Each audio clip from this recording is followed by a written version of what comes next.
If you love football, soccer, then you probably love the Apple TV hit comedy Ted Lasso. Ted Lasso, a quirky, soccer-naive American coach, finds his way to England where he comes in to manage a fictitious but struggling Premier League side, AFC Richmond.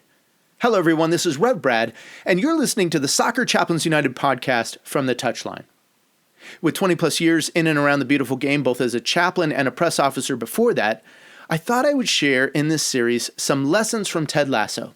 Essentially give a chaplain's perspective on some of the things we see on the show and mesh them up with my own experience. In this series, I'm going to try not to over-spiritualize what we see on the screen, but I do want to comment on some of the elements that I believe can be great points of personal and professional development, no matter your role or relationship with soccer. Whether you're an athlete, a coach, a staffer, or an executive with the beautiful game, I think this series will be fun, creative, and have a little bit of everything for everyone. Just a side note, whilst I've changed this opener from the original one, I will keep the opener for a little while, so if you're listening regularly, when you hear the Ted Lasso theme music at the start of the pod, you can go ahead and skip forward to the 2-minute mark to skip the intro and get right into the pod for the day.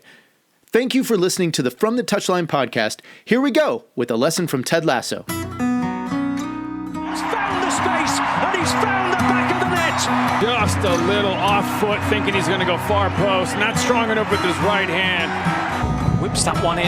Far post, almost made him ends, and they have. He has the hat-trick. The second in his career. The third of the night. The hat-trick hero. Talked about you're not going to be able to sustain that kind of pressure. To the corner. Goes towards the near post. And you're the angle, and what a goal! What a goal! One of my favorite lessons is when Coach Lasso tells Sam, be a goldfish.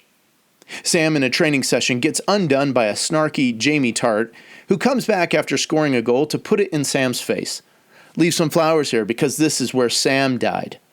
The coaches and everyone around the team can see that Sam just isn't living up to his potential as a defender, for reasons likely we'll see in another episode. Suffice it to say, Coach Lasso, not aware of all the complexities to Sam's story, calls him over to the side during training and asks him the most seemingly random of questions. Do you know what the happiest animal on earth is? Lasso asks. Sam is speechless. It's a goldfish. Do you know why? Sam still has no clue. It has a 10-second memory. Be a goldfish, Sam, Lasso says, pointing at Sam's chest. Lasso's exhortation to Sam is brilliant, and one important to those who compete in sport at any level. You know, if we dwell on the mistakes and failures that we've made, it continues to kind of bring us down and make our mentality and our spirit heavy. Essentially, it leads to a downward spiral that is really difficult to escape. Sports psychologists and counselors often give elite athletes different tools in order to deal with mindset and mentality, whether they've committed a mistake or they've failed at a certain task or an attempt in the game. One of the simplest ones I've heard about is instructing athletes to give a quick clap of the hands after a mistake, using the sound and the feel to acknowledge the error, but then by the time the sting of the clap is gone, the athlete needs to be moving on, rejoining the game, or getting ready, getting set for another attempt, or whatever is appropriate to that person's sport or game.